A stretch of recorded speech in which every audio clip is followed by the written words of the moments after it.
Hey there, we got us a new trailer for Terminator 2D No Fate, official No Fate decision trailer. What you got for us? Peggy I'm 16. definitely playing this game.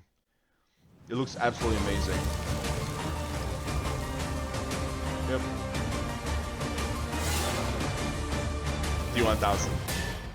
Old school animations, Welcome to an exclusive look into Terminator 2D No Oh, Fate. this is like a I'm first-person Mike Tucker, shooter the lead programmer arcade and from back in the designer day. of Bitmap Bureau's upcoming game. And today I'm teaming up with IGN to showcase an exciting element of our project, the No Fate Slide. decision. Oh, that's pretty cool. The first time a player plays through story mode, they will get the full canon accurate Okay, so experience. that's it. You got like a with run all and the iconic gun. moments being You got to portrayed beat 'em in up. gameplay You got a shooter with stunning section. pixel art cutscenes. However, on repeat playthroughs, the player will have a chance to alter fate and change the events of the movie. Jesus. The consequences of this decision will ripple throughout the rest of the game, and you The will see the future, effects through I secret levels being unlocked, Oh. weapon loadouts being affected, Oh. and the storylines of our characters probably a being lot more forever difficult changed as well, for you better know? or worse. An example of this can be found in our Cyberdyne HQ level and the ways in which our characters approach this mission. Go on. In the main story, Multiple John paths. has ordered the T-800 to not harm anyone, and as such, when the player assaults the HQ, Sarah goes for a less deadly approach, utilising a pistol, while the T-800 is not involved in dealing with the SWAT team.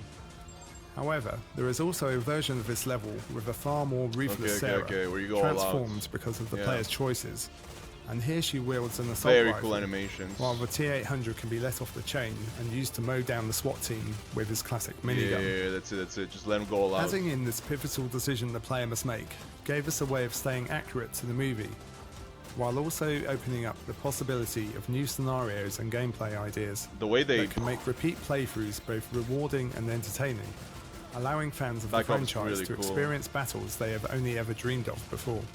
we can bounce the grenade. We will leave this Or no fate decision debris. a secret for now, but just know that you must face fate to save humanity, however you choose to take on Skynet and Cyberdyne. Nice. We hope you have enjoyed this brief look at Terminator 2D No Fate and are excited to play The it when the game animations, I love drops it. on November 26th. I thought the game was out, to be honest. November 26th.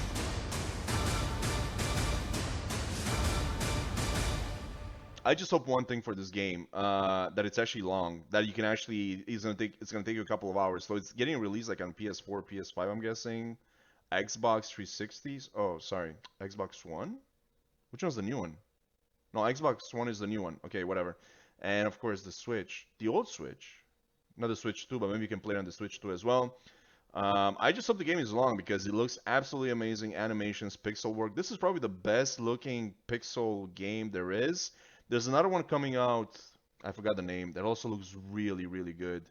I'm thinking the last trailer we saw, there was like some sort of a sunset, and it was like all pixelated, like really good looking, you know, the environment. But the animations, top notch. The explosions, again, old school, right? Again, this is kind of like if you play like old school games, like on your Genesis, your Super Nintendo, or whatever. This is kind of like what you remember them to look like, and then you go back and it looks like absolutely horrible compared to this. If you get used to this is like real nice pixel work, you know, compared to what it was before, you know. They have like, you know, modern effects in the background and stuff. You got like, you know, like window reflections and shit, you know. So yeah, definitely animations are like top notch, right? So anyways, it's funny because they mentioned this like, you know, different fates and what would happen if the Terminator would actually like be allowed to kill everybody.